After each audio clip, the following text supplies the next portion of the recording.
কত বাহাদুরি দেখাইছিল যে আমরা পালাবো না। কথা বলেন। আরে আমার বুবু খাইছে ধরা, আমার বুবু খাইছে ধরা, এবার বুঝি রক্ষা নাই, হাসিনা নাই দেশে নাই, পালাই গেছে ইন্ডিয়া। আরে দিল্লি বুবু মামা বাড়ি, সেটাই বুবু দিছে পাড়ি। কথা বলেন, কথা বল। বীর জনতা জাগছে এবার, বীর জনতা জাগছে এবার, বুবু তোমার ফাঁসি চাই, সৈরাচার নাই দেশে নাই, পালাই গেছে ইন্ডিয়ায়। কথা বলো ঠিক না ঠিক? ইসলামের বিরুদ্ধে, কোরআনের বিরুদ্ধে, দাড়ি টিভি সুন্নাহর বিরুদ্ধে, আলেম ওলামার বিরুদ্ধে, তাহাজ্জুদ তাওয়াত্তুলের বিরুদ্ধে এই ময়দানে ইতিপূর্বে যারা কথা বলেছে কেউ টিকে থাকতে পারে নাই। আজ যারা কথা বলবে তারাও টিকে থাকতে পারবে না। কিয়ামত পর্যন্ত ইসলামের বিরুদ্ধে যারা দাঁড়াবে গোটা পৃথিবীর জমিন থেকে বিদায় হয়ে যাবে। কথা বলতে হবে মুসলমান ঠিক না বেঠিক? ওই যে দেখো ডাকিতেছে তোমায় কবরের মাটি, আল্লাহুম্মা সাল্লি আলা সাইয়্যিদিনা ওয়া আলা আলি সাইয়্যিদিনা মাওলানা মুহাম্মদ সাল্লাল্লাহু আলাইহি সাল্লাম।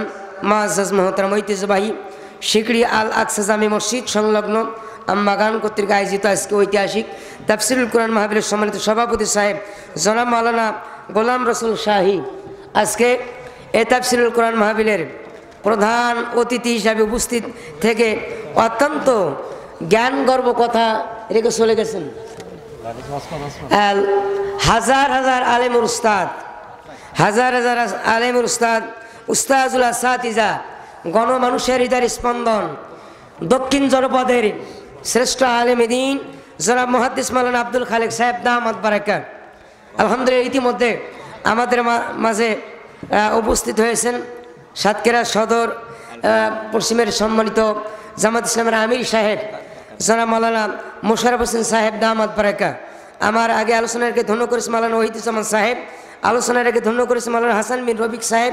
আমার পরে অত্যন্ত গুরুত্বপূর্ণ আলোচনায় রেখে ধন্য করবেন আমার শ্রদ্ধেয় বড় ভাই মাওলানা আসাদুজ্জামান আসাদ।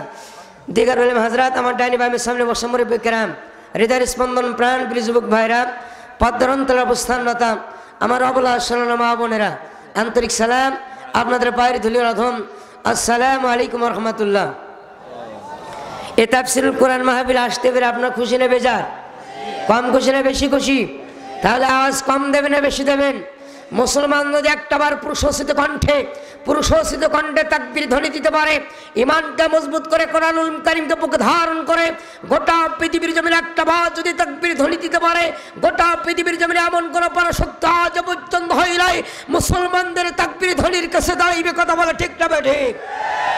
আজকে বাংলাদেশ 2024 সালে শিক্ষার্থীদের মাধ্যমে স্বৈরাচারের বিদায় হয়েছে। আজকে মিশরে দীর্ঘ যুগের পর যুগ সেই পিশাচ নর পিশাচদের আক্রমণের পর আক্রমণের মাধ্যম দিয়া লেডি ফ্রাউনের মাধ্যমে বিদায় দিয়ে, বাশার আল আসাদের বিদায় দিয়ে গোটা পৃথিবীতে আবার ইসলামের বিজয় নিশান উড়ে গেছে। ঠিক না ঠিক? সুতরাং মুসলমান কারোর কাছে মাথা নত করতে রাজি?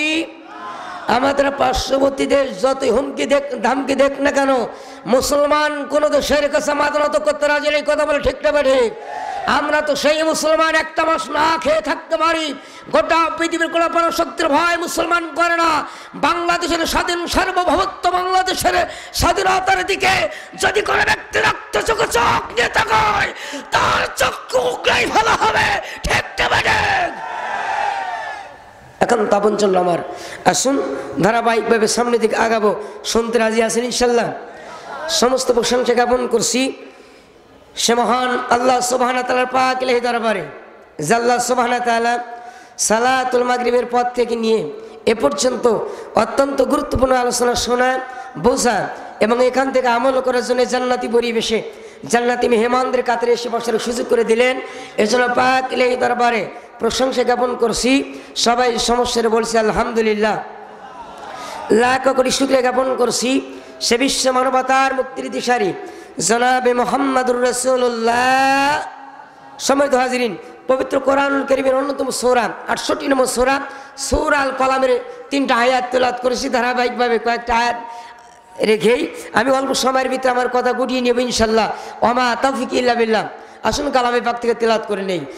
আউযু বিল্লাহি মিনাশ শাইতানির রাজিম। বিসমিল্লাহির রাহমানির রাহিম। নুন ওয়াল কলামি ওয়া মা ইয়াসতুরুন। আল্লাহ সুবহানাহু ওয়া তাআলা কোরআনুল কারীমের শুরুতে আল্লাহ সুবহানাহু ওয়া তাআলা কসম খেলেন, কলমের কসম খেলেন, হরফে মুকাত্তার দিয়ে শুরু করলেন। কিছু আয়াতের অর্থ, কিছু অক্ষরের আয়াত, কিছু আয়াতের অর্থ পৃথিবীর কেউ জানে না। আলিফ লাম মিম, আলিফ লাম রা, নুন কাফ মিম, এরকম আয়াত যত আয়াত রয়েছে এই আয়াতের অর্থ পৃথিবীর কেউ জানে না। এটি আল্লাহ সুবহানাহু ওয়া তাআলা জানাই দিলেন, ও গোটা পৃথিবীর বান্দা শুনে রাখো, সব কিছু জানবা না, জানার চেষ্টাও করবা না। তোমার চেয়ার কতক্ষণ থাকবে তুমি জানো না, তোমার রান্না ভাত খাওয়ার সুযোগ হবে না এটাও তুমি জানো না। সব পৃথিবীর কেউ জানে না। আল্লাহ সুবহানাহু ওয়া তাআলা নবীকে হয়তো জানান নাই, নবীজি ঘোষণা করেন নাই, এগুলো আল্লাহ সুবহানাহু ওয়া তাআলা একমাত্র ভালো জানেন। হরফে মুকাত্তার যার অর্থ পৃথিবীর কেউ জানেন না। এরপর আল্লাহ সুবহানাহু ওয়া তাআলা জানাই দিলেন, ওয়াল কলামি ওয়া মা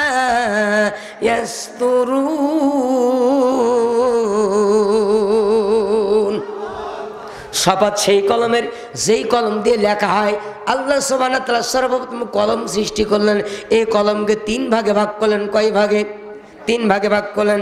এরপর আল্লাহ সুবহানাহু ওয়া তাআলা একদিন বলেন, মা আনতা বিনিমাতি রাব্বিকা বিমাজনুন। ওগো নবীজি, তোমার রবের দয়ায়, তোমার রবের অনুগ্রহে তুমি পাগল নও, তুমি উন্মাদ নও। ওয়া ইন্না লাকা লাআজরান গায়রা মামনুন।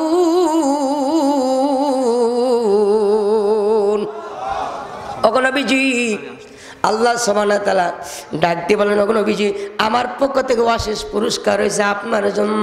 এই আয়াতের শেষে আল্লাহ সুবহানাহু ওয়া তাআলা ডাক দিয়ে বলেন, নবীজি, ওয়া ইন্নাকা লাআলা খুলুকিন আযীম।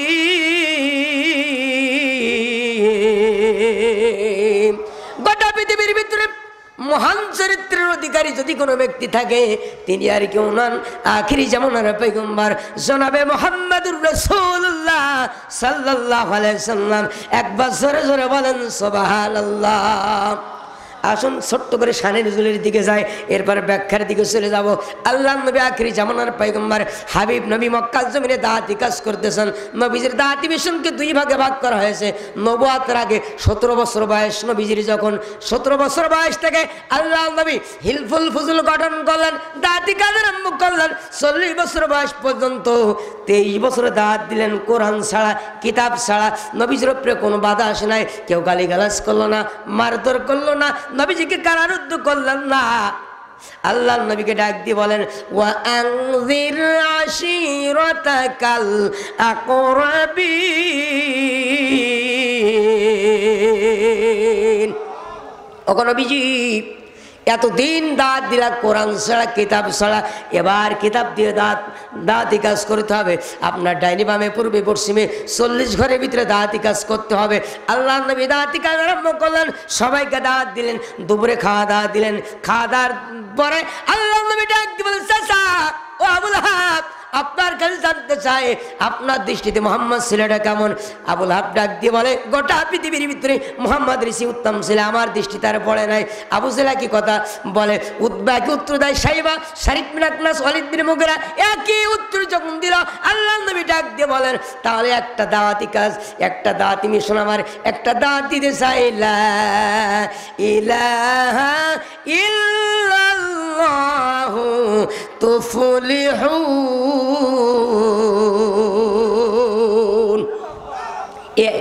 এ কালিমার অর্থ ওরা জানতো যে কালিমার অর্থ নেতা হিসেবে মানতে হবে জনাবে মুহাম্মদুর রাসূলুল্লাহ সাল্লাল্লাহু আলাইহি সাল্লামকে। যখন নবীজি এই কালিমার দাওয়াত দিলেন, আবু জেহেল নিস হইয়া হাতের ভিতরে 3খান পাথর নিল। একটা পাথর নবীজির ডান চলে মেরে দিয়েছে। আল্লাহ নবী যেই চেয়ারে কোনোদিন বসাবাসি বসে নাই, আল্লাহ নবী ডান চলে কেটে কেটে টপ টপ করে রক্ত পড়ে। আর একটা পাথর মেরে দিয়েছে বাম চলে কেটে কেটে রক্ত পড়ে। নবীজির জুব্বা মোবারক ভিজে যাচ্ছে। এইবার তৃতীয় পাথর যখন উঁচু করেছে, ডান পাশ থেকে শেরে খোদা আলী লাফ দিতে বলে কে চাচা কে আব্বা কে দাদা, আর একটা বার দেখবো না। তৃতীয় পাত্র যদি নিক্ষেপ হয়, আমি আলী আমার তরবারি সবার কল্লা আলাদা করে দিয়ে দেবে। আজকে বাংলাদেশের যুবকরা যদি আলীর ভূমিকা পালন করতো, মতিউর রহমান নিজামী, আল্লামা মতিউর রহমান নিজামী, কামরুজ্জামান সহ বাংলাদেশে নায়েবে রাসূলদের ফাঁসির মঞ্চে যখন নিয়ে যাচ্ছিল, আলীর ভূমিকা পালন করে যদি এই ডিজিটাল পাথরের, এই তরবারির, এটা ডিজিটাল বন্দুকের নলের গুলির সামনে যদি বুক পেতে দিয়ে দিত, হয়তোবা আল্লাহর কোরআনুল কারীমের পাখিরা অকালে শাহাদাত বরণ করতো না। ঠিক তবে ঠিক। আল্লাহ নবী যেদিন কালিমার দাঁত প্রথম দিলেন, পাথর খাইল কয়টা? সবাই বলেন, 2টা পাথর খাইলেন। আর একই কালিমার দাঁত আপনি আমি দেই, অসংখ্য দাঁতই কাজ মিশন বাংলাদেশে আছে। একই কালিমার দাঁত সারা জীবন দিলাম, মাধ্যত্ব দূরের কথা, বড় কথা বললো না, জেল জরিমানা হলো না। তাহলে বুঝতে হবে নবী দাঁত দেয়, নবী মার খায়, আর আমি আপনি দাঁত দেই, মার খাই না, বড় কথা বলে না। নবীর দাওয়াত আর আমার দাঁত এক দাওয়াত না। ঠিক তবে ঠিক। আল্লাহ আখির জামানার পয়গম্বর নবী জামাত দিনের দাওয়াত দিয়া রক্তাক্ত হয়ে বাড়িতে চলে গেলেন। এবার কাতারে কাতারে নবীজির কাছে চলে আসে। ইসলামের ছায়াতলে যখন কাতারে কাতারে আসা আরম্ভ হয়ে গেল, ওরা গোল টেবিলের মিটিং করে বসছে যে মুহাম্মাদের কালিমা বন্ধ করতে হবে, কোরআন বন্ধ করতে হবে। ওয়াকালাল্লাযীনা কাফারু লা তাসমাউ লিহাযাল কুরআন।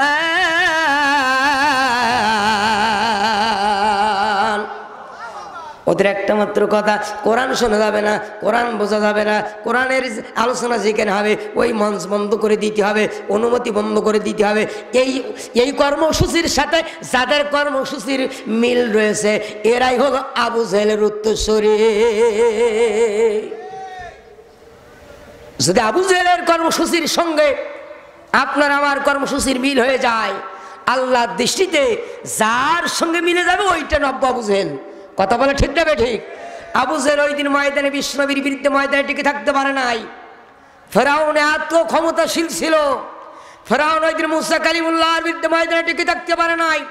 নমরুদ ওই দিন ইব্রাহিম খলিলুল্লাহর বিরুদ্ধে ময়দানে টিকতে পারে নাই। ছোট্ট একটা মশা, ল্যাংলা মশা দিয়ে বিদায় হয়েছে। ফেরাউন ওই দিন পানির মধ্যে সুপনি খেয়ে বিদায় হয়েছে। আবু জেহেল ওই দিন মাছ আর আব্বাস 12-13 বছরের শিশু সন্তানদের কাছে বিদায় হয়েছে। আর বর্তমান বিশ্বের লেডি ফেরাউন ছোট্ট ছোট্ট শিক্ষার্থী, কমল মাত্র শিক্ষার্থীতে দিয়ে বিদায় হয়ে গেছে। কথা বলে ঠিক তবে ঠিক। তবে ঠিক।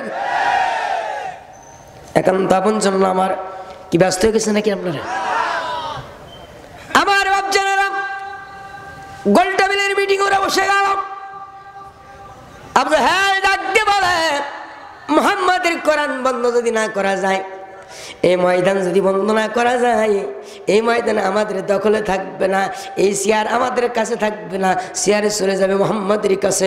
কোরআন বন্ধ করতে হবে। ওয়ালিদ বিন মুগিরা ডাক দিয়ে বলে, এটা কোনো ব্যাপার না, আমার কাছে এমন একটা কালিমা লেপন করে দিয়ে দেবো মুহাম্মাদের বিরুদ্ধে জীবনে মুহাম্মাদের ময়দানে কথা বলবে না। আবু জেহেল ডাক দিয়ে বলে, ওয়ালিদ বিন মুগিরা যাই করো না কেন সাবধানে আগাবা, তার কারণ এই মুহাম্মাদকে কেউ না চিনুক, আমি ভালো চিনি। মুহাম্মাদ জীবনে কখনো মিথ্যা কথা বলে নাই, অসৎ পথে চলে নাই। মুহাম্মাদের সামনে যতবার গেছি পরাস্ত হয়ে গেছি, খুব সাবধানে আগাবা।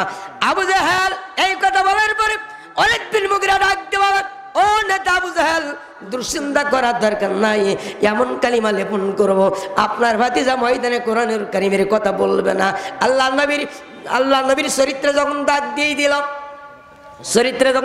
দিয়ে দিল, আল্লাহ নবী ঘরের দরজা দিয়া চোখের পানি ছেড়ে দিয়ে কান্দে, আল্লাহ গোটা পৃথিবীর কেউ জানুক না জানুক, তুমি ভালো জানো আমার চরিত্রটা কেমন।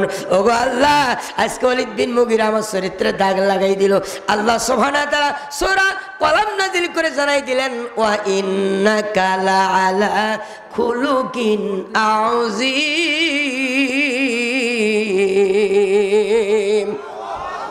নবীজি এই পৃথিবীতে মহান চরিত্রের অধিকারী যদি কোনো ব্যক্তি থেকে থাকে তিনি আর কেউ নন, তিনি আখিরি জামানার পয়গম্বর। আর শুধু এখানে শেষ নয়, নবীজি যে ওয়ালিদ বিন মুগীরা আপনার চরিত্রে দাগ লাগাইলো তার সাথে আমি কোরআনুল কারীমের আয়াত নাযিল করলাম উতুল্লিম বাদা যালিকা জানিম। ওয়ালিদ বিন মুগীরা একটা পিতৃ পরিচয় অবৈধ সন্তান। আল্লাহ নবী যখন এই ঘোষণা দিয়ে দিল, আল্লাহ নবী যখন ঘোষণা দিয়ে দিলাম আরব ভূখণ্ডের সবচেয়ে বড় নেতা, এই নেতা যদি অবৈধ সন্তান আল্লাহ নবী ঘোষণা দিয়ে দেয়, ইজ্জত আর থাকে না, দৌড়াইতে দৌড়াইতে যায়। ও নেতা আবু জেহেল, আপনার ভাতিজা মুহাম্মদ বলছে আমি নাকি যারও সন্তান, আমার আব্বার নাকি ঠিক নাই, এর বিচার ময়দানে করতে হবে, মুহাম্মাদের ফাঁসির মঞ্চ তৈরি করতে হবে। আবু জেহেল ডাক দিয়ে বলে it is the best policy, উত্তম একটা পন্থা পেয়ে গেছে, মুহাম্মাদের ফাঁসি দেবো এই ময়দানে। কিন্তু যাও একটা বার শুনে আছে তোমার মার কাছ থেকে, আসলে তোমার আব্বার তোমার জন্ম সনদ ঠিক আছে কিনা, তোমার আব্বা ঠিক আছে কিনা। তার কারণ আমার ভাতিজা জীবনে যত কথা বলেছে তার জীবনে কোনোদিন মিথ্যা কথা বলে না। ওয়ালিদ বিন মুগীরা দৌড়াইতে দৌড়াইতে যায়, মা জনম দোকানে মা। মা বলে বাবা একটা না দুইটা না, বছরের পর বছর যায় তুমি আমার খোঁজ খবর নাও না। হঠাৎ করে দরদ ভরা কণ্ঠে কেন ডাক দাও? বলে মা একটু বাইরে আসুন। মা বাইরে চলে আসছি। মা আপনার কাছে কিছু প্রশ্ন আছে মা। মা ডাকতে বলে বাবা এইখানে প্রশ্ন করে আমি উত্তর দিতে প্রস্তুত হয়ে গেছি। বলে না না মা এইখানে প্রশ্ন করবো না। মার হাত ধরে টানতে টানতে খানে খাবার সত্তরে নিয়ে গেছে, নিয়ে যে বলে মা এমন একটা জায়গায় নিয়ে আসছি মা যেই জায়গায় দুনিয়ার কোনো ব্যক্তি মিথ্যা কথা বলতে পারে না।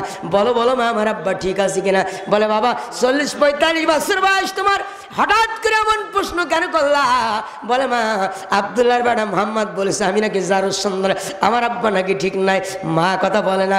বলে মা আসলে বলতে হবে আপনার, যদি আমার আব্বা ঠিক থাকে এখান থেকে যাব মুহাম্মাদের বিরুদ্ধে আন্তর্জাতিক অপরাধ ট্রাইব্যুনাল গঠন করবো আর মুহাম্মাদকে ফাঁসির মঞ্চে নিয়ে যাবো। ওকে মা একটা বার বলে দিয়ে দাও। মা কথা বলে না। মা ডাকতে বলে বাবা এর কোন প্রমাণ আছে নাকি? বলে হ্যাঁ এর অসংখ্য প্রমাণ আছে, মুহাম্মদ নিজেই বলবে। উতুল্লিম বাদা যালিকা জানিম সূরা কলমের মধ্যে এই ঘোষণা নবীজি আমারে দিয়ে দিয়েছেন। মা ডাক দিয়ে বলে বাবা একটা কথা জেনে রাখো, মুহাম্মদ যদি এই কথা বলে থাকে মুহাম্মাদের জীবনে কোনোদিন মিথ্যা কথা বলে না। আজ যারা আলেম ওলামার বিরুদ্ধে বিভিন্ন সময় অভিযোগ তোলে, কোরআনুল কারীমের শ্রেষ্ঠ পাখি গোটা পৃথিবীতে একটা না দুইটা না সুদীর্ঘ 50টা বছর তাফসীর পেশ করেছেন আল্লামা সাঈদী সাহেব। ওনার বিরুদ্ধে যে অভিযোগগুলো আনা হয়েছে, আমাদের সাতক্ষীরার গর্ভ, সাতক্ষীরার অসংখ্য আলেমের উস্তাদুল আসাতিজা মারুমাধ্যক্ষ অধ্যক্ষ মাওলানা শহীদ আব্দুল খালেক সাহেব, এরকম আলেম ওলামার বিরুদ্ধে যারা অভিযোগ দিয়ে ফাঁসির মঞ্চে নেওয়ার প্রচেষ্টা চালিয়েছে, এদের চরিত্রের প্রত্যেকের মধ্যে খুঁজে দেখতে হবে ওবাইদুল্লাহ ইবনে জাররাহ, আব্দুল্লাহ ইবনে মুগীরার মতো চরিত্র ছাড়া অন্য চরিত্র থাকতে পারে না। কথা বলে ঠিক তবে ঠিক? এদের চরিত্রের মধ্যে ওয়ালিদ বিন মুগীরার চরিত্র ছাড়া অন্য চরিত্র থাকতে পারে না। এখন তো আপন আবার আসন সামনের দিকে এগিয়ে যায়। এইবার কোরআনুল কারীমের আয়াতের দিকে চলে যাব। আল্লাহ সুবহানাহু ওয়া তাআলা নবীজি আমার ডাক দিয়ে বলেন ও আমার সাহাবা কেরামগণ শুনে রাখো, আল্লাহ সুবহানাহু ওয়া তাআলা এই কলমকে 3 ভাগে ভাগ করলেন। কয় ভাগে? 3 ভাগে কলম ভাগ করলেন। 1 নম্বর ভাগ হলো তাকদীর লিখনির কলম। 1 নম্বর কলম হলো তাকদীর লিখনির কলম। কোরআনুল কারীমের সূরা হয়তো শুরু করতে পারিনি ভাই,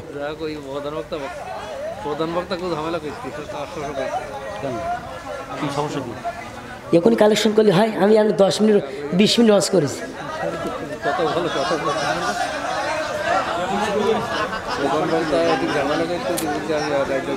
আমার 11টা পর্যন্ত সময় দিয়ে এর মধ্যে কালেকশন করতে পারি। আমার বাপজানের গভীর মনোযোগ দেন। আল্লাহ সুবহানাহু ওয়া তাআলা ডাক দিয়ে বলেন আমি কলমকে 3 ভাগে ভাগ করলাম। কয় ভাগে? 1 নম্বর কলম হলো ভাগ্যলি গুণের কলম। ওয়ামা কুনতা লাদাইহিম ইয ইলকুনা আকলামা হুম আইয়ুহুম ইয়াকফুলু মারয়াম।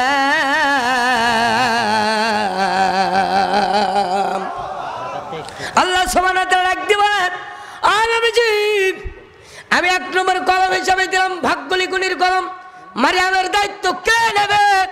যখন উভয়ের মধ্যে তর্ক বিতর্ক বেঁধে গেল, কে মারিয়ামের দায়িত্ব গ্রহণ করবে, সবাই তর্ক বিতর্ক করছিল। এ সময় আমি আল্লাহ সুবহানাহু ওয়া তাআলা কলম দিয়ে তার সমাধান করলাম। মা মারিয়ামের আব্বার নাম ছিল ইমরান, মায়ের নাম ছিল হান্না। ইমরান আর হান্না দুইজনের কোনো সন্তানাদি হয় না। আল্লাহ দরবারে ফরিয়াদ করে, একটা সন্তান দে রে মাওলা, একটা সন্তান দে। এই সন্তানটা মান্নত করলাম বাইতুল মুকাদ্দাসে। আল্লাহু আকবার। সন্তান কোথায় মান্নত করেছে? বাইতুল মুকাদ্দাসে। যে বাইতুল মুকাদ্দাস প্যালেস্টাইনে, জেরুজালেমে। আজকে ইসরায়েল সেই বাইতুল মুকাদ্দাসকে দখল করে নিয়েছে, যার উপরে হানা দিচ্ছে, লক্ষ লক্ষ ভাইয়ের শাহাদাত বরণ করছে।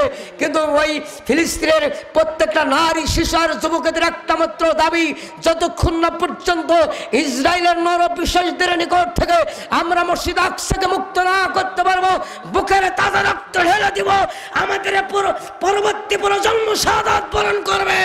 বাতিলের কাছে মাথা নত করবো না। ঠিক তবে ঠিক। আমার বাপজানেরা, আল্লাহ সুবহানাহু ওয়া তাআলা রাখতে বলেন, এই মারিয়াম যা দায়িত্ব কেউ গ্রহণ করতে চাইছিল না, আমি কলম দিয়ে সমাধান করলাম। মা মারিয়ামের মায়ের নাম ছিল হান্না, আব্বার নাম ছিল ইমরান। দুজন মিলে বারবার দোয়া করে, আল্লাহ একটা সন্তান দে রে মাওলা, একটা সন্তান দে। এই সন্তানটা মান্নত করলাম বাইতুল মুকাদ্দাসে। বারবার যখন দোয়া করে দোয়া কবুল হয় না, হঠাৎ করে লক্ষ্য করে গাছের ডাল একটা পাখি তার বাচ্চার মুখে খাবার উঠাই দিচ্ছে। এই দৃশ্য যখন মা মারিয়ামের মা হান্না দেখেছে, তখন সন্তান পার স্প্রিয়া আরো বৃদ্ধি হয়ে গেছে। অনেকের সন্তান নাই, রাত দিন 24 ঘন্টা কান্দে, বিভিন্ন ডাক্তার কবিরাজের কাছে যায়। আল্লাহ সুবহানাহু ওয়া তাআলা রাখতে বলেন, মা মারিয়ামের মা হান্না এই দৃশ্য দেখে সিজদায় পড়ে গেল, আল্লাহ ওগো শাজিমের মালিক আল্লাহ, তুমি আমার দোয়া ফিরাই দিও না, আমার একটা সন্তান দাও। এই সন্তানটা বাইতুল মুকাদ্দাসে আমি বরাদ্দ করলাম। সন্তান একটা দিল বাইতুল মুকাদ্দাসে। শুক্রবার জুমার দিন খাজা ইমরান এই সন্তান নিয়ে যখন বাইতুল মুকাদ্দাসের দরজায় চলে গেছে, বাইতুল মুকাদ্দাসের পেশ ইমাম ছিলেন হযরত জাকারিয়া আলাইহিস সালাম। জাকারিয়া আলাইহিস সালাম বক্তব্য দিচ্ছিলেন। এই সময় হযরত ইমরান ডাক দিয়ে বলে, ও জাকারিয়া আলাইহিস সালাম, আমাদের কন্যা সন্তানকে মান্নত করেছি, সন্তান আপনি গ্রহণ করুন। জাকারিয়া আলাইহিস সালাম ডাক দিয়ে বলে, কন্যা সন্তান দিয়ে কি লাভ হবে? আর দুগ্ধপোষ্য কন্যা সন্তান, বাইতুল মুকাদ্দাসে খাদেম আর কোনো অভাব নাই, এই সন্তান দিয়ে কি করবো? ফেরত নিয়ে যান। ইমরান ডাক দিয়ে বলে, আল্লাহ এখন আমি করবো কি? আল্লাহ সুবহানাহু ওয়া তাআলা গায়েবে আওয়াজ দিয়ে ডাক দিল, ইমরান তোমার কন্যা সন্তানের মুখের পর্দা সরাই দাও। বাকি কাজ করার মালিক তুমি না, বাকি কাজ করার মালিক আল্লাহ। সুবহানাল্লাহ। দাতি কাজ আপনার করবেন।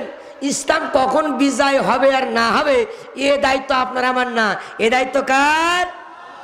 দেখেন মক্কার জমিনে বিশ্বনবী নির্যাতিত কম হয়েছে না বেশি হয়েছে? বেশি হয়েছে। কিন্তু শহীদের সংখ্যা মক্কার চেয়ে মদিনায় বেশি, মক্কার চেয়ে মদিনায় বেশি। মনে করেন এই বিগত 15.5 বছর আমরা অনেকটা মক্কি জীবনের মতো ছিলাম। কথা বলে ঠিকটা বেটি? জুলুম নির্যাতন, এই মঞ্চে বসা, অধিকাংশ জেল খাটা। আমার ডান পাশে বসা উস্তাদুল্লাহ সাতিজা সাতক্ষীরার গর্ব মাওলানা মোশাররফ হোসেন সাহেব অসংখ্য মামলা নিয়ে এলাকায় থাকতে পারেন নাই। আমি চোখ দিয়ে পানি ফেলেছি যেই দিন শুনেছি ওনাকে আঘাত করা হয়েছে। আমি মাওলানা তরিকুল, আমার 24টা মামলা, 4টা অলরেডি খালাস হয়েছে, এখনো 20টা আছে। এই মঞ্চে যারা আছে প্রায় সব মামলার আসামি। এমন দিন ছিল যে এলাকায় ঢুকতে পারবেন আলেম ওলামা। সেই দিনকে আল্লাহ সুবহানাহু ওয়া তাআলা বাতিলকে বিদায় করে দিয়ে জুলুম আর নির্যাতন যারা করেছে, বান্দার চোখের পানিকে আল্লাহ কবুল করে স্বৈরাচারকে বিদায় করে দিয়েছে। ঠিক ঠিক। যাদের হাতে তাজা রক্ত, এরা আবার দেশে ফিরে আসুক, এটা আমরা চাই। আর যদি ফিরে আসে সঙ্গে সঙ্গে আইনাগর প্রস্তুত আছে। কথা বলেন, কথা বলেন। ও বুবু আইসো আইসো চট করিয়া, আইনা ঘরে তোমার জন্য রাখছি গো সাজাইয়া। ও বুবু আইসো চট করিয়া, আইনা ঘরে তোমার জন্য রাখছি গো সাজাইয়া। আমরা রিসিপশনে বৈশা আছি আপ্যায়নের লেগা, ও বুবু আইসো চট করিয়া আয়না ঘরে তোমার জন্য রাখছি গো সাজাইয়া। অসংখ্য আলেমদেরকে নির্যাতন করে স্টিম রোলার চালিয়ে নিরপরাধ ব্যক্তিদের আয়না ঘরের মধ্যে শাহাদাত বরণ করাইছে। সন্তানকে তার পিতা মাতার সঙ্গে দেখা করতে দেওয়া হয় নয়। এই পরিবেশ আর বাংলাদেশে দেখতে চাই না, ঠিক তবে ঠিক। আমার ভাবছি না কান্দা বন্ধুরা, আমার ইসলাম কখনো বিজয় হবে না হবে, এই দায়িত্ব আপনার আমার না, এই দায়িত্ব আল্লাহ সুবহানাহু ওয়া তাআলা নিয়েছেন। এই জন্য দাওয়াতি কাজ করতেই হবে। জেল জরিমানা আসবে আগামী, গত জীবনে আমাদের জেল জরিমানা নির্যাতন হয়েছে, কিন্তু শহীদের সংখ্যা মদিনার জীবনে বেশি। যদি শহীদের সংখ্যা রক্তের বন্যা যদি না বলার মতো সেই মানাকিটা প্রস্তুত না করতে পারে, মুসলমানদের বিজয় আশা করা যায় না। কথা বলেন আমার বাচ্চারা। মা মারিয়ামের মুখের পদ্মে সরাই দিলাম, যখন মুখের পদ্মে সরাই দিলেন সঙ্গে সঙ্গে মুখ নূরের তাজলিতে জল জল আরম্ভ হয়ে গেল, এলাকাটা আলোয় আলোকিত হয়ে গেছে। জাকারিয়া ইসলাম বলে কন্যার দায়িত্ব আমি নিচ্ছি। সভাপতি বলে না আমি নেব, সেক্রেটারি বলে আমি নেব, উপস্থিত মুসল্লিরা বলছে আমরা দায়িত্ব নেব। যখন তর্ক বিতর্ক হচ্ছিল, আল্লাহ সুবহানাহু ওয়া তাআলা কোরআনুল কারীমের সূরা মারিয়াম নাযিল করে জানাই দিলাম, وَمَا كُنْتَ لَدَيْهِمْ إِذْ يُلْقُونَ أَقْلَامَهُمْ أَيُّهُمْ يَكْفُلُ مَرْيَمَ। ও নবী তুমি সেখানে ছিলে না, আমার মারিয়ামের দায়িত্ব কে পালন করবেন? উভয়ের মধ্যে যখন তর্ক বিতর্ক হচ্ছিল, আমি আল্লাহ সুবহানাহু ওয়া তাআলা কলম দিয়ে সমাধান করলাম। জাকারিয়াকে বললাম জাকারিয়া সবার হাতে একটা করে কলম দাও, এই কলমে সবার নাম লেখা থাকবে।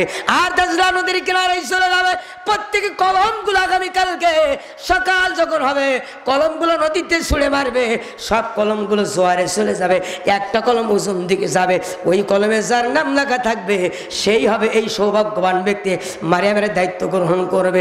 এখন এরকম একটা পরীক্ষা যদি হয়, ঠেলি স্টার্ট ধাক্কায় বন্ধ এরকম ইঞ্জিন বাড়ি থাকবে, সবাই চিন্তা করবে এটা চান্স নেই। যদি সেই সৌভাগ্যবান ব্যক্তির কাতারে আমার নামটা এসে যায়, সবাই নদীর কিনারায় চলে গেল। নদীর কিনারায় হাজার হাজার মানুষ চলে গেল, প্রত্যেকের হাতে একটা করে কলমগুলো যখন নদীতে ছুঁড়ে দিলাম, সব কলমগুলো একদিকে চলে যায়, উজুন ছুরিতে একটা কলম চলে যায়, সবার টার্গেট ওই কলমে কার নাম লেখা আছে, দৌড়ে যায় কলমের নিকটে। কলমটা যখন ধরে, ওই কলমে আর কোনো ব্যক্তির নাম লেখা না, ওই কলমের ভিতরে নাম লেখা হযরত জাকারিয়া আলাইহিস সালামের। জাকারিয়া আলাইহিস সালাম মা মারিয়ামের দায়িত্ব গ্রহণ করলেন। জাকারিয়া আলাইহিস সালামের অধীনে মা মারিয়াম আস্তে আস্তে বড় হতে আরম্ভ করলেন। যখন প্রাপ্তবয়স্ক হলেন, আল্লাহ সুবহানাহু ওয়া তাআলা মা মারিয়ামকে ডাক দিয়ে বলেন, ইয়া মারিয়াম উকনুতি লিরাব্বিকি ওয়াসজুদি ওয়ারকাই মা'র রাকিয়িন। মারিয়াম তুমি নামাজ পড়ো, রুকু করো, সিজদা করো। নামাজ আরম্ভ করলেন মা মারিয়াম, নামাজ আরম্ভ করলেন। নামাজ যখন শেষ, ডান পাশে সালাম ফেরালেন, তখন লক্ষ্য করলেন একটা সুন্দর প্লেট, এই প্লেটের রকমারি ফল সাজানো, যেই ফলের সিজন ছিল না। এখন যদি কালো জাম আনা হয় আপনারা আনন্দ করবেন কিনা? এখন পাকা আম যদি আনা হয় আনন্দ লাগবে। আনসিজনারি ফল এক প্লেটে সাজানো। জাকারিয়া আলাইহিস সালাম ঘরের ভিতরে তখন প্রবেশ করছিলেন। এই সময় জাকারিয়া আলাইহিস সালাম ডাক দিয়ে বলে, ও মারিয়াম এ ফল তুমি কোথায় পেলে? মারিয়াম ডাক দিয়ে বলে, জাকারিয়া ও জামানার বেগম মাসরুদ খালু যান, আপনার রব যিনি, আমার রব তিনি, সে আল্লাহ সুবহানাহু ওয়া তাআলা আমার ইবাদতে সন্তুষ্ট হয়ে জান্নাতি ফল খাওয়ানোর ব্যবস্থা করে দিয়েছে। সুতরাং আপনার রিজিক দরকার, আল্লাহর ইবাদত করেন, সিজদায় পড়ে যান। আর সলাতু রাসুল ইবাদা, সব ইবাদতের মগজ হলো নামাজ। এই মগজ ঠিক থাকবে, সমস্ত বডি ভালো হয়ে যাবে। সিজদায় চলে আসেন, রিজিকদার মালিক আল্লাহ সুবহানাহু ওয়া তাআলা। তার এক নম্বর কলম হলো ভাগ্য লিখনের কলম, দ্বিতীয় নম্বর কলম হলো বিচারকের কলম। ওয়া মান লাম ইয়াহকুম বিমা আনজালাল্লাহু ফাউলাইকা হুমুল কাফিরুন। আল্লাহ সুবহানাহু ওয়া তাআলা ডাক দিয়ে বলেন, যদি কোনো বিচারক আল্লাহর কোরআন দিয়ে বিচার না করে ওই বিচারক কাফের। এখন বাংলাদেশে কি কোরআন দিয়ে বিচার হয়? হয় না। এখন সারা বাংলাদেশের আলেম ওলামা জামাত ইসলামের দায়িত্বশীলরা সারা বাংলাদেশে দাওয়াতি কাজ করবে, ওয়াজ মাহফিল করবে, বাংলাদেশ অটোমেটিক্যালি কোরআন দিয়ে চলবে? না না না, কোরআন দিয়ে চালাইতে হলে এরকম নায়েবে রাসূল মঞ্চ যারা দেখতেছেন, আমার ডাইনি ভাবে নায়েবে রাসূলগণ রয়েছেন, এই নায়েবে রাসূল এক একজন নায়েবে রাসূল পার্লামেন্টারি সদস্য যখন হবে আর পার্লামেন্ট থেকে যখন হুঙ্কার দিয়ে দেবে, ওখান থেকে যখন একটা ঘোষণা আসবে, এক ওয়াক্ত নামাজ যদি কাজা হয় 6 মাস জেল, 20,000 টাকা জরিমানা, নামাজ ওযু করুক আর না করুক নামাজ পড়বে। কথা বলেন, কথা বলেন। সারা জীবন ওয়াজ করি এ কাজ করা যাবে না, ওয়াজে সব পরিবর্তন হবে না। পরিবর্তন করতে হলে এ নায়েবে রাসূলদের পার্লামেন্টে পাঠানো দরকার। কথা বলে ঠিক নেবে ঠিক।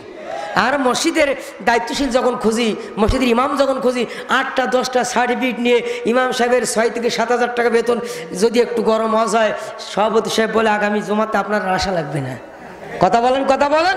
অথচ এলাকার মেম্বার হবে, চেয়ারম্যান হবে, এমপি হবে, মন্ত্রী হবে, তাদের চরিত্র আছে কিনা একবার খুঁজে দেখি না, তাহাজ্জুদ গুজারি কি খুঁজে দেখি না, নামাজিওয়ালা কি খুঁজে দেখি না, নবীর আদর্শ তাদের ভিতরে আছে কি খুঁজে দেখি না, দ্বীনওয়ালা আছে কি খুঁজে দেখি না, কোরআনুল কারীম বোঝে কি খুঁজে দেখি না, যারা রিলিফের মাল, গম, সোর ইত্যাদি ইত্যাদি বিভিন্ন অপকর্মে ব্যস্ত, ভোট দেওয়ার সময় এইরকম লোক জাস্টিফাই করে দেই না। কথা বলে ঠিক নেবে ঠিক। যদি মসজিদের ইমাম নির্বাচনের সময় 8টা 10টা সার্টিফিকেট যেরকম নিলাম, এরকম সার্টিফিকেট যদি এই নেতার ক্ষেত্রে নিতাম, এ বাংলাদেশে আর রিলিফের কার্ড চুরি হতো। আমার ভাবছেন কবির মনোযোগ দেন। আল্লাহ সুবহানাহু ওয়া তাআলা ডাক দিয়ে বলেন, আল্লাহর কোরআন দিয়ে যারা বিচার করবে না এরা জান্নাতে যেতে পারবে না। এবার আল্লাহ সুবহানাহু ওয়া তাআলা ডাক দিয়ে বলেন, ও বান্দারে একটা দৃষ্টান্ত দিই, আলোচনা শেষের দিকে যাবে, কালিমা জিকির দিলে সুবহানাল্লাহ, আলহামদুলিল্লাহ, আল্লাহ আলহামদুলিল্লাহ, লা ইলাহা ইল্লাল্লাহু মুহাম্মাদুর রাসূলুল্লাহ সাল্লাল্লাহু। একান্ত আপন জন্য আমার একটা দৃষ্টান্ত তবে বিচার, উত্তম বিচারে কেমন দেখেন।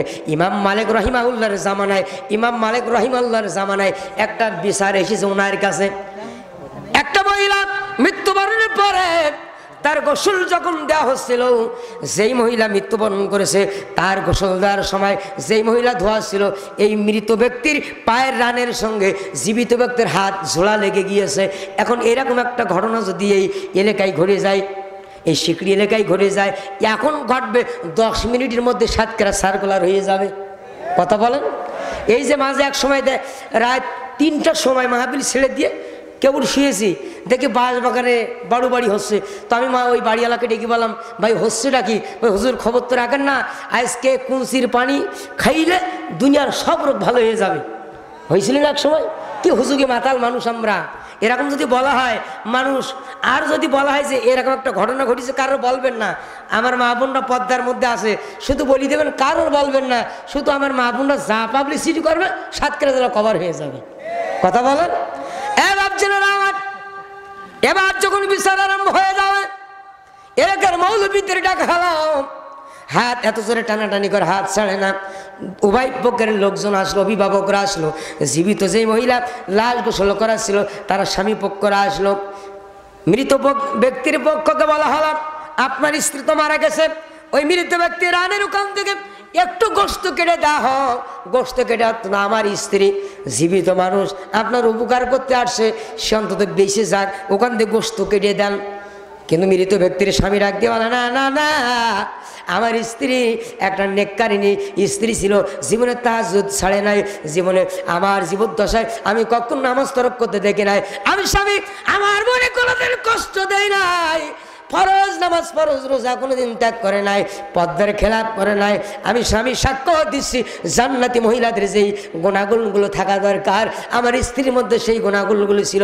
আমার স্বামী আমার স্ত্রী আমার কোনোদিন কষ্ট দিল না, আমার তার ব্যাপারে কোনোদিন কষ্ট পেলাম না, নামাজ তরক করলো না, রমজানুল মুবারকের রোজাগুলো তরক করলো না, পদ্মার খেলাপ করলো না, আমার আত্মীয়স্বজন হকগুলো নষ্ট করতে দিল না। সুতরাং নিঃসন্দেহে আমার স্ত্রী জান্নাতি নারীদের অন্যতম হওয়ার কথা। আমার স্ত্রীর এই গোশত আমি কাটতে দেব না। জীবিত ব্যক্তির স্বামী বলছে, আমার স্ত্রীর হাত তো আমি কাটতে দেব না, আমি আসছি আপনাদের উপকার করার জন্য। ইমাম মালিক রাহিমাহুল্লাহর কাছে চলে গেল। ইমাম মালিক রাহিমাহুল্লাহ আসলেন। আসার পরে উনি যখন শুনলেন, বুঝলেন, বোঝার পরে ওই মৃত ব্যক্তির হাত যে জীবিত ব্যক্তির লেগে গিয়েছে, এই মহিলাকে ডাক দিয়ে বললেন, আপনি এই মহিলাকে কি অপবাদ দিয়েছেন? বলে, আমি কোনো অপবাদ দেই নাই। বলে, না, অপবাদ দিয়েছেন অবশ্যই। বলে, হ্যাঁ, এতটুকু আমি বলেছি, ও মহিলা, আজকে তুমি দুনিয়ার থেকে বিদায় হয়ে গেছো। যখন তুমি এই পৃথিবীতে জীবিত ছিলা, কত রঙ্গ তামাশা করেছিলা, এই শরীর কত জায়গায় তুমি অর্পণ করেছিলা, এই কথাগুলো আমি বলার সঙ্গে সঙ্গে তার মুহূর্তের সঙ্গে আমার হাতটা জোড়া লেগে গিয়েছে। বলে, জোড়া লেগে গিয়েছে, এর অর্থ হলো আপনি যে অপবাদ দিয়েছেন এর পক্ষে আপনার সাক্ষ্য আছে নাকি, আপনি দেখছেন নাকি? বলেন, আমি নিজে দেখি নাই, কিন্তু একজন দুশ্চরিত্রা ব্যক্তির বাড়ি থেকে সন্ধ্যার পর আমি বের হতে দেখেছি এই মহিলাকে, তাই আমি চিন্তা করলাম মহিলা নিশ্চয়ই দুশ্চরিত্রা, এর পক্ষে আমার কোনো সাক্ষী ছিল না। এই মন্তব্য করার সঙ্গে সঙ্গে হাতটা আমার জোড়া লেগে গেল। ইমাম মালিক রাহিমাহুল্লাহ কুরআনুল কারীমের আয়াত তিলাওয়াত করলেন, ওয়াল্লাযীনা ইয়ারমুনাল মুহসানাতি সুম্মা লাম ইয়াতু বিআরবাআতি শুহাদা।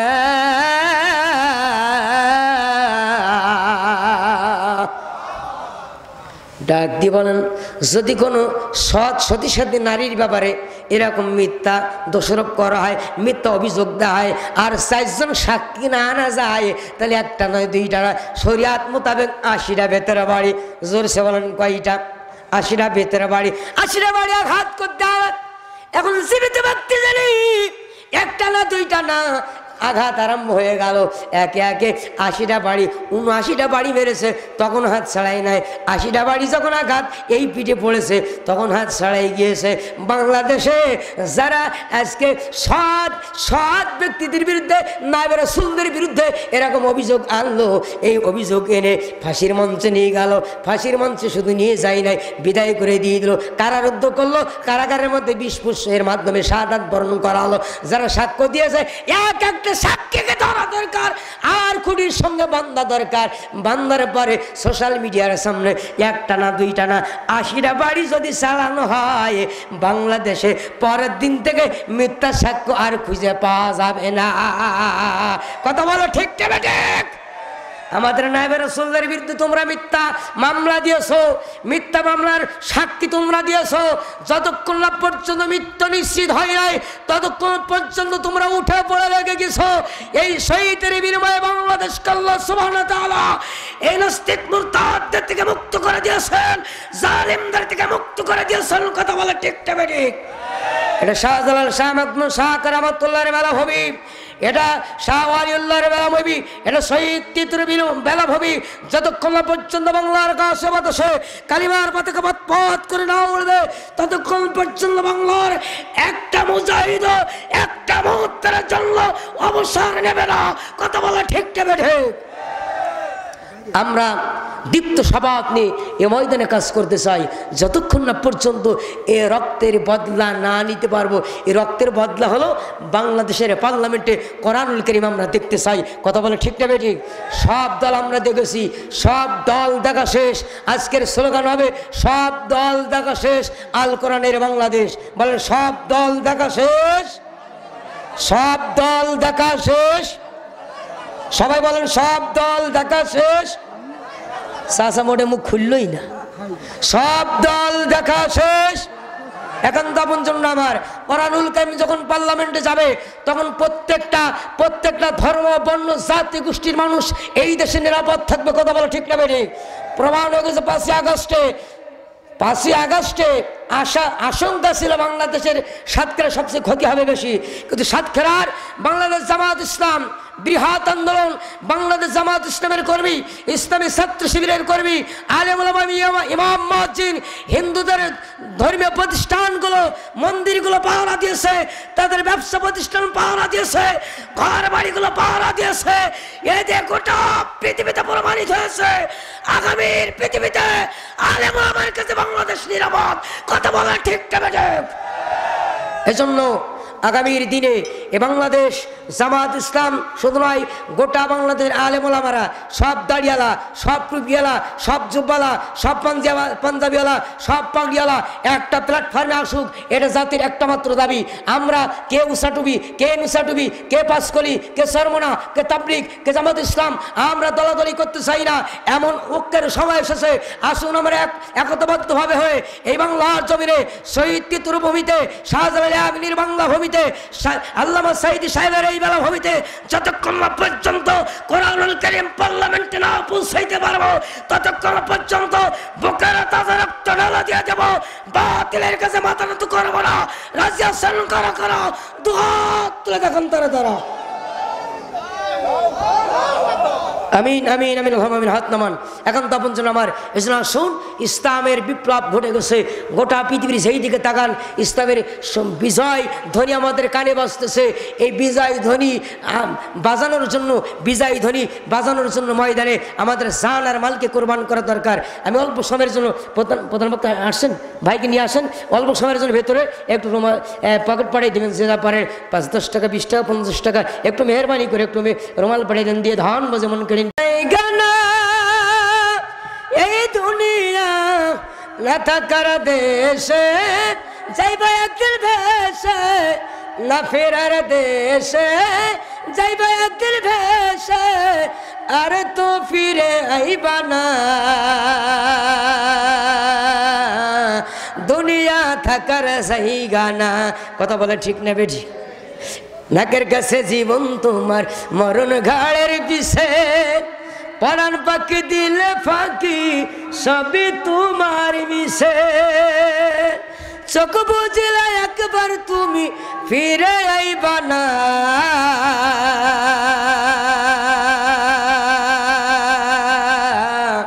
দুনিয়া থাকার জায়গা না, এই দুনিয়া না ফেরার দেশে যাইবা একদিন ভেসে, আর তো ফিরে আইবা না। দুনিয়া থাকার জায়গা না। কথা বলেন ঠিক না বেঠি? এখন তখন জন্য আমার আলোচনা চালাই নাকি ভাই? মানে আমার সময় তো 11টা, আসুন সামনে দিকে এগিয়ে যায়। আমার ভাবছেনা মা মারিয়ামকে রেখে আসছিলাম, কিন্তু ঘরের মধ্যে মা মারিয়াম সিজদায় পড়ে গেছেন, নামাজ আদায় করেছেন। মা মারিয়াম নামাজ আদায় করার পরে আল্লাহ সুবহানাহু ওয়া তাআলা ডাক দিয়ে বলেন, ও মারিয়াম, ও মারিয়াম, শোনো মারিয়াম, তুমি এখন প্রাপ্ত বয়স্ক হয়ে গেছো, এখন তোমার দায়িত্ব কত বেশি হয়ে গেছে। মারিয়ামকে আল্লাহ সুবহানাহু ওয়া তাআলা ডাক দিয়ে বলেন, ও মারিয়াম, ওয়াযকুর ফিল কিতাবি মারিয়াম ইযিন তাবাযাত মিন আহলিহা মাকানান শারকিয়া। ও মারিয়াম, নিজেকে আড়াল করে নিয়ে নাও। মা মারিয়াম আড়াল হয়ে গেলেন, যখন প্রাপ্ত বয়স্ক হয়ে গেছে সঙ্গে সঙ্গে পর্দা মেনে নিলেন। আল্লাহু আকবার বলেন। এখনকার পর্দার বলে আছে আলহামদুলিল্লাহ। তো আমি আর আলোচনা সামনের দিক দীর্ঘায়িত করব না। সকলে সুস্বাস্থ্য কামনা করছি, সকলের জন্য দোয়া করছি, এবং আপনাদের কাছে এতটুকু কথা বলবো, এ ময়দান থেকে আমাদের দীপ্ত শপথ নিতে হবে, এ ময়দান থেকে দীপ্ত শপথ নিতে হবে। মুসলমান 1 ঘন্টা বাঁচতে চাই, মুসলমান একটা মুহূর্ত বাঁচতে চাই, একটা মুহূর্ত সিংহের মতন গর্জন দিয়ে বাঁচতে চাই। ঠিক ঠিক। একটা দৃষ্টান্ত দিয়ে শেষ করো, সেটা হলো এক বাঘ শাবক ছোটবেলা হারিয়ে যে ভেড়ার দলে মিশে গেছে। ভেড়া যেরকম ঘাস খায়, ও বাঘ শাবকও ঘাস খায়, ভেড়ার মতো ভ্যাবা করে ডাকে। এই ভেড়ার বাল জঙ্গলের এলাকায় চলে গেছে ঘাস খেতে খেতে, জঙ্গল থেকে একটা বাঘ দেখে, কিরে আমার জাতি থাকে ভেড়ার মধ্যে, ওখান থেকে দৌড়ে এসে একটা হুঙ্কার দিয়েছে, ভেড়ার বাল সব দৌড়ে চলে গেছে, শুধু বাঘ ছানা দাঁড়িয়ে রয়েছে। বাঘ শাবককে ডাক দিল, তুমি না বাঘের জাতি? বলে না আমি ভেড়া। বলে না তুমি বাঘ? বলে না আমি ভেড়া। বলে চলো ওই নদীর কিনারে নিয়ে গেছে। বলে এই পানির দিকে তাকায়, দেখো আমার যে লম্বা গোফ তোমার একই লম্বা গোফ, আমার যে লম্বা কান তোমার একই লম্বা কান, আমার গায়ে যে দোলা কাটা দাগ তোমার একই দোলা কাটা দাগ, আমার যে বিষধর দাঁত তোমারও বিষধর দাঁত, আমার যে বিষধর থাবা তোমারও বিষধর থাবা। একটা হুঙ্কার দিয়ে দাও, গোটা পৃথিবীর ভাড়ার জাত তোমার থেকে পালিয়ে চলে যাবে। ও শিকরি এলাকার মুসলমানেরা একটা বড় তাকবীর ধ্বনি দিয়ে গোটা পৃথিবীর জমিনে একটা বড় তাকবীর ধ্বনি দিয়ে ময়দান কাঁপিয়ে দাও। গোটা পৃথিবীর ভাড়ার ফল আপনার আমার থেকে পালিয়ে যেতে বাধ্য হয়ে যাবে। ঠিক ঠিক। আল্লাহ সুবহানাহু ওয়া তাআলা দ্বীনের পক্ষে আমাদের কবুল মঞ্জুর করুন। সকলে সুস্বাস্থ্য কামনা করছি, সকলের জন্য দোয়া করছি। আমা তাওফীক ইল্লা বিল্লাহ। আসসালামু আলাইকুম ওয়া রাহমাতুল্লাহ।